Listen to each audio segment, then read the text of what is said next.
Good evening, ladies and gentlemen. Once again, it is your host, Icy Hot Jacob Scott, here to do today's edition of WDW, where I'm going to give you the results and give you my little thoughts about them. So, what happened first? What started off first was another show opening promo by the show's host, this time David Spencer, who he was very proud with Dylan Casey for beating Marcus Crow for the title, although he did share my little unease about having to defend it over on another show. And sadly, Casey lost, so now order's in a way kind of restored. But David Spencer is seeing that as a way to get WDW back in full swing, which, personally, I would have to agree. It's always good for both sides to be balanced.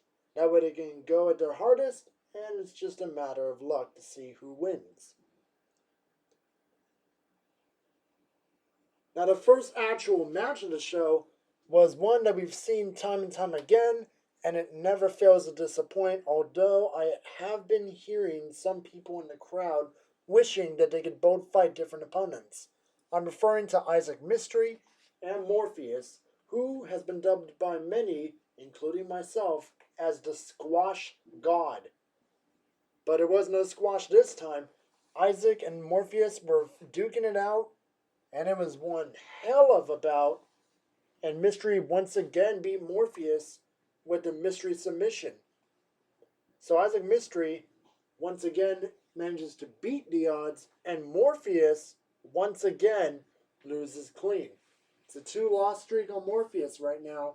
He's going to have to pick up the pace if he doesn't want to be left behind. But knowing him, and how he's done in the past couple seasons, I'm sure he'll bounce back. It's only natural. The next segment was a promo where Dylan Casey came out to tell about his beating Marcus Crow, even though that happened just about a week ago. Get over it. Anyway, he's saying, because I did what I did, I beat the murderous god. Now I am the key to beating the big opponents on this show. And out came a returning Gavin Watkins, the golden boy, or should I say, Gavin Watkins.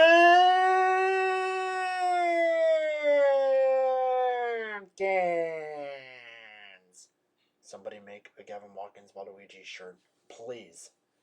Anyway, Watkins comes out and tells Casey, just because you beat a huge man, you got a big title, you took out a huge target, that doesn't mean you should be letting it all go to your head. Dylan Casey, in a rather heelish move, did not like that and challenged Watkins to a match later on that night.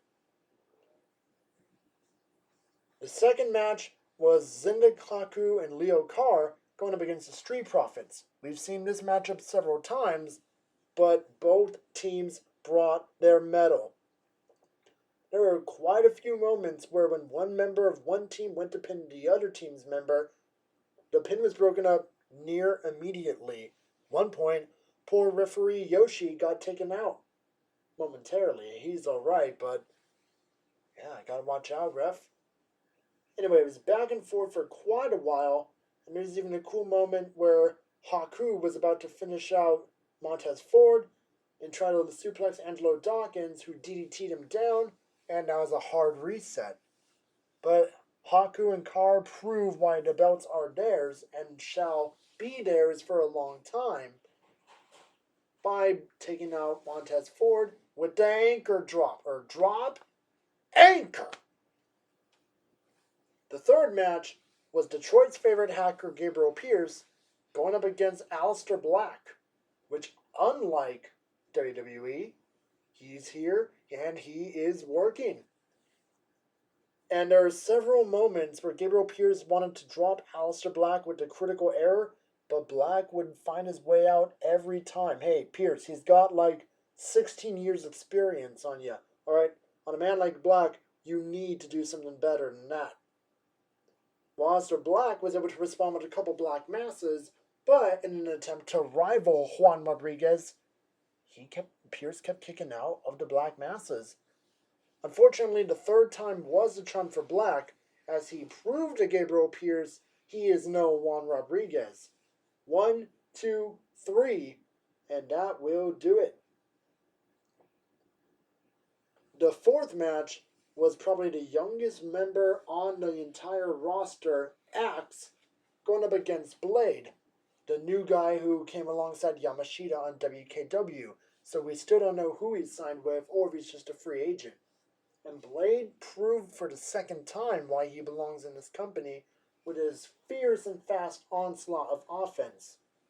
He did lose it a tiny bit when Axe just dropped him hard and caused him to roll outside the ring, but Axe made the fatal mistake of celebrating in the corner, got his ass laid out by a corner lariat, and Blade finished him off quite easily with the Blade del Sol.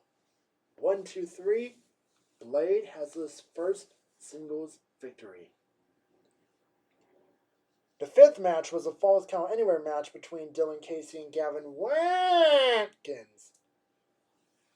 Now, although Casey did have a pretty hot start, Watkins proved why he was last season's breakout star of the year. No.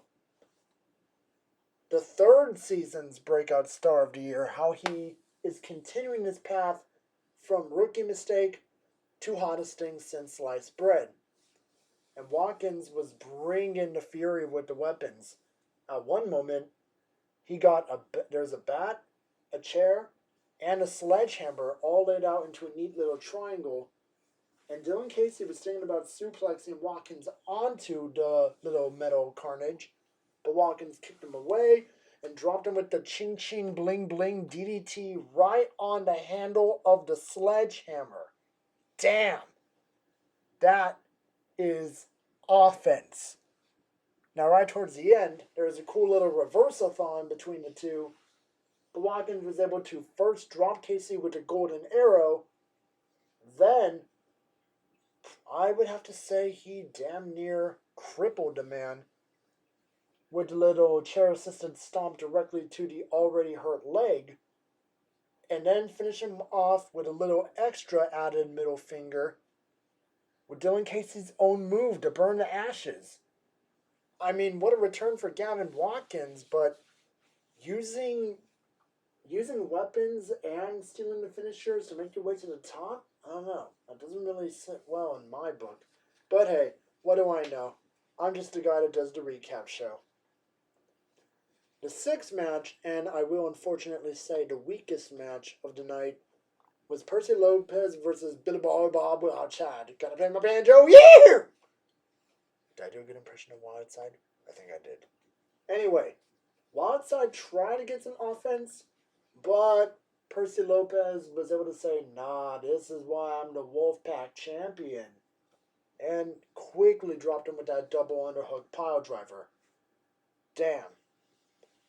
Now the main event was the WDW champion Bolo Reynolds in a non-title match against a giant man who's been quite hungry lately.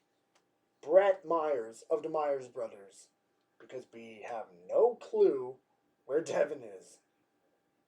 Oh wait, never mind. We do. He was in that ladder match last weekend, and he failed miserably. I wouldn't say miserably, but, well, he failed. Anyway, Bolo and Bret once again proved that those two have great chemistry. But, as good as the back and forth match was, it all came to an end when Bret Myers was looking for a big power move, and one well-timed back elbow from Reynolds had Bret's head gushing blood. And then it was pretty much all Bolo from then on out. It's as if Bret was very stunned at the sight of seeing his own blood pour out that quickly. It's almost as if he had a Lady Tsunade moment. And you that watch Naruto will get the reference. The older one, not Shippuden. You have to watch the original to get the reference. Anyway, after bleeding Bret dry, Bolo dropped him with a super kick, and then the special delivery got the win. So all in all, I have to say, this week, WDW certainly triumphed in rating over WKW. Now, where is WDW going to go after having all titles hit a hard reset? We don't know. Is Bolo Reynolds going to successfully defend in a future title shot? Are Carr and Haku going to one day lose those titles? Is Blade going to get signed to WDW? These questions and a whole lot more will be answered on next week's edition of WDW. Well, that'll do it for my recap today. This is Icy Hot Jacob Scott saying, feel the flame, fear the cold, but all in all, have a good night. Catch you later.